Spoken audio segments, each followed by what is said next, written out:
போட்டித் தேர்வு எழுதும் நண்பர்கள் அனைவருக்கும் வணக்கம். MEG TNPSC அகாடமியிலிருந்து முனைவர் மா. விஜய் அலெக்சாண்டர். நவம்பர் மாதம் 10ஆம் தேதியின் முக்கிய குறிப்புகளை காண்போம். பாகிஸ்தான் ரயில் நிலையத்தில் நிகழ்த்தப்பட்ட தற்கொலை தாக்குதலில் பாதுகாப்பு படையினர் 14 பேர், பொதுமக்கள் 13 பேர் என மொத்தம் 27 பேர் உயிரிழந்தனர். பாகிஸ்தானின் பலுசிஸ்தான் மாகாண தலைநகர் குவெட்டாவில் உள்ள ரயில் நிலையத்தில் பெஷாவர் செல்லும் விரைவு ரயில் காலை நேரத்தில் புறப்பட தயாராக இருந்தது. அப்போது சுமார் 100 பேர் ரயில் நிலையத்தில் திரண்டு இருந்த நிலையில் அங்கு வந்த பயங்கரவாதி ஒருவர் மறைத்து வைத்திருந்த குண்டை வெடிக்க செய்து தற்கொலை தாக்குதல் நிகழ்த்தினார். இந்த தாக்குதலுக்கு பலூச் விடுதலை இராணுவம் என்ற பிரிவினைவாத அமைப்பு பொறுப்பேற்றுள்ளது. பலுசிஸ்தான் மாகாணத்தின் வளங்களை சுரண்டும் பாகிஸ்தான் அரசு அந்த மாகாணத்தின் வளர்ச்சிக்கு தேவையான உதவிகளை மேற்கொள்ளாமல் புறக்கணிப்பதாக PLA குற்றம் சாட்டி வருகிறது குறிப்பிடத்தக்கது. வேளாண்மை, உழவர் நலத்துறையில் அட்மா திட்டத்தின் கீழ் வேளாண்மை மற்றும் சார்பு துறைகளை சார்ந்த விவசாயிகள் தங்கள் மாவட்டம் மற்றும் பிற மாநிலங்களில் செயல்படுத்தப்படும் தொழில்நுட்பங்களை அறிந்திடும் வகையில் இதர பயிற்சிகள் விவசாயிகளுக்கு வழங்கப்பட்டு வருகின்றன. புதிய தொழில்நுட்பங்களை அறிமுகப்படுத்தும் விதமாக மத்திய, மாநில அரசு திட்டங்களின் முக்கியமான ஆராய்ச்சி நிலைய விஞ்ஞானிகள், துறை அலுவலர்கள் மற்றும் முன்னோடி விவசாயிகள் மூலம் பயிற்சி அளிக்கப்பட்டு வருகிறது குறிப்பிடத்தக்கது. சம்பா, தாளடி பருவங்களில் சாகுபடி செய்யப்பட்டுள்ள நெல் பயிரை காப்பீடு செய்ய கடைசி நாள் நவம்பர் 15ஆம் தேதி என தெரிவிக்கப்பட்டுள்ளது. ஏக்கருக்கு ரூபாய் 547.50 பிரீமியமாக செலுத்த வேண்டும். சம்பா, தாளடி நெல் சாகுபடி செய்துள்ள விவசாயிகள் தாங்கள் பயிர்க்கடன் பெறும் தொடக்க வேளாண்மை கூட்டுறவு வங்கிகள் மூலமாகவோ அல்லது தேசியமயமாக்கப்பட்ட வங்கிகள் மூலமாகவோ தங்கள் விருப்பத்தின் பேரில் சம்பா, தாளடி நெல் பயிரை காப்பீடு செய்து கொள்ளலாம் என அறிவுறுத்தப்பட்டுள்ளது. நவம்பர் 15ஆம் தேதி குழந்தைகள் தினம் கொண்டாடப்படுகிறது. குழந்தைகள் தொடர்பான சேமிப்பு கணக்குகள் பின்வருமாறு: 10 வயதிற்கு கீழ் உள்ள அனைத்து பெண் குழந்தைகளும் செல்வ மகள் சேமிப்பு திட்டத்தில் சேரலாம். இதற்கான ஆரம்ப தொகையாக ரூபாய் 250 நிர்ணயம் செய்யப்பட்டுள்ளது. இத்திட்டத்தின் முதிர்வு காலம் 21 ஆண்டுகள். 15 ஆண்டுகள் பணம் செலுத்தலாம். பெண் குழந்தைகளின் உயர் படிப்பு செலவிற்கு பாதி பணத்தையும், திருமணம் ஆகும்போது முழு தொகையும் பெற்று பயனடையலாம். பொன் மகன் சேமிப்பு திட்டத்தின் முதிர்வு காலம் 15 ஆண்டுகள் மற்றும் ஆரம்ப தொகை ரூபாய் 500 ஆகும் என்பது குறிப்பிடத்தக்கது. வெள்ளாடுகள், செம்மறி ஆடுகளை தாக்கும் முக்கிய நோய்களில் ஆட்டுக்கொல்லி நோய் ஒன்றாகும். இந்நோய் மழை காலத்திலும் பனி காலத்திலும் தாக்குகிறது. ஆடுகளின் சிறுநீர், கண்ணீர், கழிச்சல் மற்றும் சாணம் ஆகியவற்றின் மூலம் மிக விரைவில் பரவக்கூடியது. வெயில் காலத்தில் நோயினால் பாதிக்கப்பட்ட வெள்ளாடுகள், செம்மறி ஆடுகளுக்கு மூச்சிறைத்தல், காய்ச்சல் போன்றவற்றால் ஆடுகள் மற்றும் குட்டிகள் இறந்து போகும். எனவே இந்நோய் தாக்காத வண்ணம் இருப்பதற்கு வெள்ளாடுகள், செம்மறி ஆடுகளுக்கு ஆண்டிற்கு ஒரு முறை தடுப்பூசி பணி மேற்கொள்வது ஒன்றே சிறந்த நிவாரணம் ஆகும். மெத்தம்பெட்டமைன் என்பது ஒரு போதைப் பொருள் ஆகும்.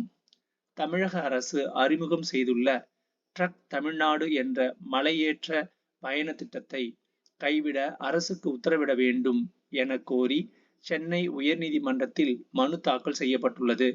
அந்த மனுவில் கூறியிருப்பதாவது: பாதுகாக்கப்பட்ட வனப்பகுதிகளில் மலையேற்ற பயணத்தை அனுமதித்தால் வனப்பகுதிகளின் சுற்றுச்சூழல் மட்டுமல்லாமல் விலங்குகளுக்கும் பாதிப்பு ஏற்படும்.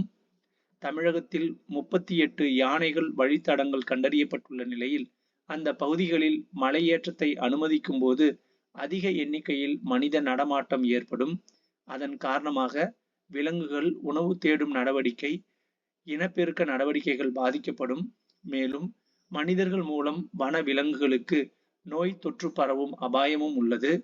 மலையேற்றத்திற்கு செல்பவர்கள் தாங்கள் எடுத்து செல்லும் உணவு பொட்டலங்கள், குடிநீர் பாட்டில்கள் வனப்பகுதியில் விட்டு திரும்பக்கூடும் என்பதால் வனம் மாசடைய வாய்ப்புள்ளது. இதன் காரணமாக விலங்குகள் காயமடைய வாய்ப்புள்ளது. எனவே வனப்பகுதிகளின் சுற்றுச்சூழலை பாதுகாக்கும் வகையில் மலையேற்ற பயண திட்டத்தை கைவிடும்படி தமிழக அரசுக்கு உத்தரவிட வேண்டும் என தெரிவிக்கப்பட்டுள்ளது. தமிழகத்தில் 14 மாவட்டங்களில் 40 மலையேற்ற பயண திட்டத்தை தமிழ்நாடு அரசு அறிமுகம் செய்திருப்பது குறிப்பிடத்தக்கது. மருத்துவர்கள், மருத்துவமனைகள், ஊடகங்களில் விளம்பரம் செய்வதற்கு தடை விதிக்க முடியாது என சென்னை உயர்நீதிமன்றம் தனது உத்தரவில் தெரிவித்துள்ளது. கிராம சபை கூட்டம் தொடர்பான குறிப்புகள். தமிழக அரசின் உத்தரவுப்படி சென்னையை தவிர்த்து இதர மாவட்டங்களில் ஆண்டுக்கு 6 முறை கிராம சபை கூட்டங்களை நடத்த வேண்டும். கூட்டத்தை ஊராட்சியின் எல்லைக்குட்பட்ட வார்டுகளில் சுழற்சி முறையை பின்பற்றி காலை 11 மணி அளவில் தொடங்கி நடத்த வேண்டும். போதிய உறுப்பினர்கள் கூட்டத்துக்கு வருவதை உறுதி செய்வதுடன் பொதுமக்களின் பங்கேற்பை ஊக்குவிக்கும் வகையில் கூட்டம் நடைபெறும் இடம், நேரம் ஆகியவற்றை விரிவான விளம்பரங்கள் மூலம் தெரியப்படுத்த வேண்டும். கிராம சபை கூட்டங்களை மத சார்புள்ள எந்த ஒரு வளாகத்திலும் நடத்தக்கூடாது. கூட்டம் தொடர்பான நிகழ்வுகளை நம்ம கிராம சபை செயலி வழியாகவே பதிவேற்றம் செய்ய வேண்டும்.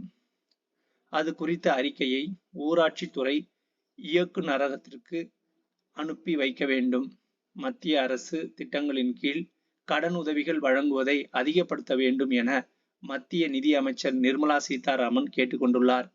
பெங்களூரில் நடைபெற்ற கர்நாடகம், தமிழகம், கேரளம், ஆந்திரம், தெலுங்கானா போன்ற தென் மாநிலங்கள், புதுச்சேரி யூனியன் பிரதேசங்களில் செயல்பட்டு வரும் 10 பிராந்திய ஊரக வங்கிகளின் செயல்பாடுகள் குறித்த ஆய்வுக் கூட்டத்தில் பங்கேற்று அவர் பேசியதாவது: பிரதமரின் முத்ரா திட்டம், விஸ்வகர்மா திட்டம் போன்ற மத்திய அரசு திட்டங்களின் கீழ் கடன் உதவிகள் வழங்குவதை பிராந்திய ஊரக வங்கிகள் அதிகப்படுத்த வேண்டும். பால் பண்ணை, கால்நடை, மீன்வளம் போன்ற வேளாண் சார் தொழில்களை இலக்காக வைத்துக் கொண்டு வேளாண் கடன் உதவிகளை அதிக அளவில் வழங்க வேண்டும். கேரளத்தில் மீன் வளர்ப்பு தொழில், தெலுங்கானாவில் பால் பண்ணை தொழில்களுக்கு அதிக கடன் உதவிகளை அளிக்க மாநில அரசுகளுடன் இணைந்து செயலாற்ற வேண்டும். தென்னிந்தியாவில் செயல்பட்டு வரும் பிராந்திய ஊரக வங்கிகள் ரூபாய் 3816 கோடி லாபத்தை ஈட்டியுள்ளன.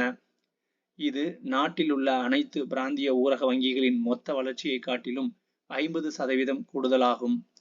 அனைவரையும் ஒருங்கிணைந்த வளர்ச்சிக்கு இட்டுச் செல்லும் பிரதமரின் ஜன்தன் திட்டம், பிரதமரின் ஜீவன் ஜோதி பீமா திட்டம், பிரதமரின் சுரக்ஷா பீமா திட்டம், அட்டல் ஓய்வூதிய திட்டம் போன்ற திட்டங்களை அதிவேகமாக செயல்படுத்த பிராந்திய ஊரக வங்கிகள் முன்வர வேண்டும் என்றும் தெரிவித்தார். குறு, சிறு, நடுத்தர தொழில்களுக்கு தங்கு தடையில்லாமல் கடன் உதவிகளை வழங்க நடவடிக்கை எடுக்கப்பட வேண்டும்.